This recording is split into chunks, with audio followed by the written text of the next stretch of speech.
Olá, amigos investidores. O Banco do Brasil soltou mais um resultado financeiro nesse terceiro trimestre de 2022.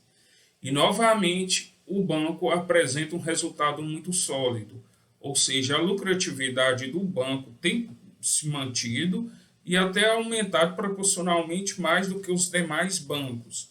Então, vocês vão ver no final do vídeo o que tem trazido para o Banco do Brasil essa lucratividade tão potente. Logo após a vinheta, a gente inicia.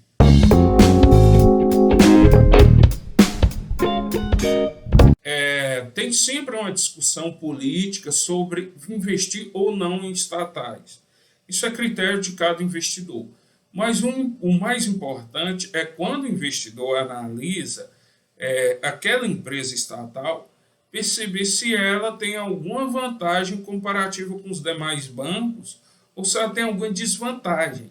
E ao analisar isso, claro, por ser um estatal, o investidor ele tem que dar um desconto, ou seja, se ele acha que o controlador do banco é um controlador que vai fazer coisas que não é legal para os investidores, pessoa física, aqueles investidores menores, então a pessoa automaticamente ela tem que exigir um retorno maior. Mas tirando isso tudo, a gente vai analisar aqui o resultado do Banco do Brasil e vocês vão compreender como o resultado dele foi muito mais forte do que os demais bancos privados equiparáveis, ou seja, Bradesco, Itaú e Santander. O lucro líquido do banco nesse terceiro trimestre foi de 8 bilhões de reais. Isso equivale a uma variação percentual de 75% em relação ao terceiro trimestre de 2020, que foi 4,6 bilhões. Analisando aqui os 9 meses do ano, o que a gente percebe que o aumento foi de 55%. Porque nesses 9 meses de 2022, aqui foi 22 bilhões,3 contra 14,3 do ano passado. O que se percebe aqui que o spread, que é aquela taxa entre o que o banco pega emprestado com investidores para repassar para credores, tem aumentado e ajustado pelo risco também tem aumentado. O que é fundamental a gente olhar aqui é a PCLD, que é a provisão para créditos de liquidação duvidosa, que é aquela parte que o banco retira do seu balanço, que tem que provisionar, ou seja, tem que separar esse dinheiro para cobrir aqueles inadimplentes. O que se percebe aqui é que nesses 9 meses está mais ou menos igual, porque a variação foi de 9,6, apesar da economia brasileira ter piorado muito. Se você for analisar aqui esse terceiro trimestre de 2022 com o terceiro trimestre de 2021, houve um aumento considerável de 15%. A receita de prestação de serviço também houve uma variação. A variação trimestral foi de 14% e semestral 11%. A despesas administrativas deu 8,4 bilhões. Se vocês perceberem que a receita de serviço desse trimestre, 8,5. Significa o quê? Que as taxas administrativas do Banco do Brasil faz com que ela pague todos os custos que ela tem para manter o banco, manter de funcionários, para manter de aluguel, de marketing, de serviço de terceiros, segurança.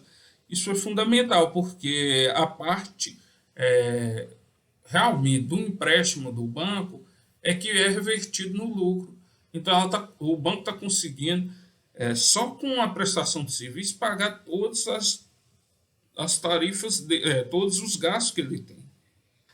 Olhando aqui na carteira de crédito, houve um incremento, né, de 19 19%, analisando aqui anualmente, ou seja, comparando com o trimestre encerrado em setembro de 2021. Aqui as projeções para o banco de lucro líquido, aqui o que foi observado em 9 meses de 2022 deu 22 bilhões de reais. A projeção que o banco fez no início do ano é que chegaria um lucro de 27 a 30 bilhões. Agora eles já revisaram para 30 a 32, ou seja, o banco está mais otimista do que no início do ano. Olhando aqui pelo Oceano 14, que é uma plataforma aqui de análise de ações, o que se percebe aqui é que o Banco do Brasil tem nesse terceiro trimestre o melhor terceiro trimestre de toda a história do banco, saindo aqui de prejuízos em 95, lucros, todos os anos com lucros, alguns maiores, outros menores, mas nenhum chegou a esse nível de 8 bilhões de reais. O patrimônio do banco também já está em 147 bilhões. Na análise anual, o que a gente percebe é que o lucro do Banco do Brasil, se pegar nos últimos 12 meses, ou seja, de outubro do ano passado até setembro desse ano, o que a gente percebe é que um lucro líquido de 27 bilhões. Isso é o maior lucro líquido do banco. Aqui, os índices aqui econômicos do banco, o PL, que é o preço sobre lucro, a gente vê que está aqui nos melhores níveis, praticamente os melhores. Está aqui 2022, 3,67. Isso só teve abaixo desse valor aqui no ano de 2015, que passou por uma grave crise e uma crise de credibilidade em cima de empresas estatais, e no ano de 2002, idem, também houve uma época de descrença em estatais. Aqui coincidiu com o ano de eleição do Lula e aqui aquela crise que culminou no impeachment da Dilma. Aqui pela média do PL do banco está bem abaixo do que o que é aceito pelo mercado. Preço sobre o valor patrimonial, que é a análise de quanto a empresa está cotada em bolsa e quanto ela vale analisando o patrimônio líquido, o que se percebe também está num nível muito baixo, está acima de 0,7. Ou seja, a empresa, o valor patrimonial dela, ela está sendo cotada com 30% de desconto. O nível mais baixo foi aqui em 2015, esteve um pouquinho acima de 50%, e em 2000 também. O que se percebe aqui é que o banco, comparado com os demais, ele está muito mais em conta. Até o Bradesco, que houve uma queda imensa. O PL aqui do Bradesco e o valor patrimonial. O preço sobre o valor patrimonial, que ainda está em uma vez, o valor do patrimônio líquido. O Banco do Brasil, ele tem mostrado uma lucratividade muito boa, tendo um dos melhores trimestres da sua história.